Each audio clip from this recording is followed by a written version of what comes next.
I am live. I'm continuing with chapter 8 of Many Lifetimes. This chapter 8 is written by Kelsy, and it is about parenthood. I have already read the first part of it. I'm now in part 2. He describes the relationship of baby, mother and father. He is a hypnotherapist as well as is Joan Marshall Grant, and they are collaborating here in describing their findings and their method of working. So I'm beginning here with the second part of Parenthood. A drink with an office friend before setting off for home? Well, why not? She won't be finished with the baby before 7. The stag party next Saturday to celebrate Joe's promotion? Not a bad idea. I'm sure she won't mind.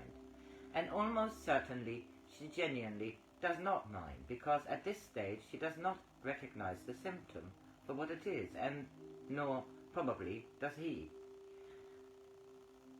It is all so gradual. There's not the drama of his wife having become infatuated with another man, nor he with another woman, nor is she consumed with jealousy of the baby.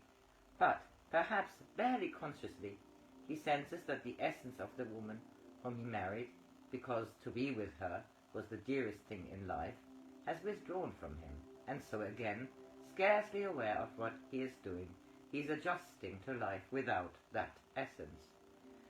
Now, if both awaken simultaneously to what is happening, the situation can probably be rapidly restored.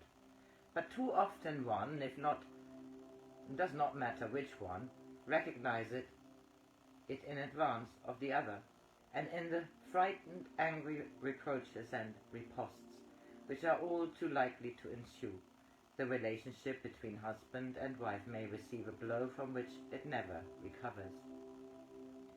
To understand the ways in which parents may be vulnerable, it is necessary to consider certain psychological mechanisms, which, in varying degrees, are very widespread. Perhaps the most significant is the confusion between being loved and feeling indispensable. No man who really loved his wife would wish her to be unable to survive adequately if he were to die. Certainly she would be sad, for sadness at parting is the price of happiness in company.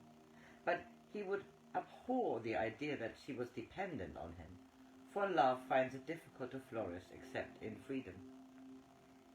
Dependency is a barrier against love. It may make it impossible for the wife to believe her husband stays with her because he really loves her and not merely from a sense of duty. She may hate herself on account of her dependency, but displays these feelings onto her husband, and so, quite irrationally, grow to dislike him.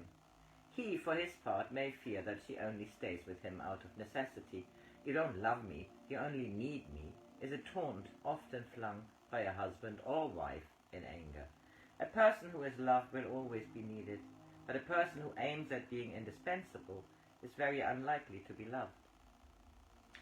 Yet, very many people, and often those who use the word love, most frequently have lost sight of its real implications, and rely upon the feeling that they are indispensable for an illusion of emotional security. It is a woman who is making this mistake who is liable to revel in the dependency of her child to an extent which endangers the link with her husband. When the child very properly becomes absorbed in learning to do things for himself, she may, instead of being delighted with his progress, interpret his increasing independence as a withdrawal of affection. The anxiety which she may then suffer is likely to drive her to become possessive towards her husband, thus causing their relationship to deteriorate still further. The father is likely to be vulnerable on a different score, through forgetting that his essential contribution was simply the sperm, which fertilized the ovum to which the incomer became attached.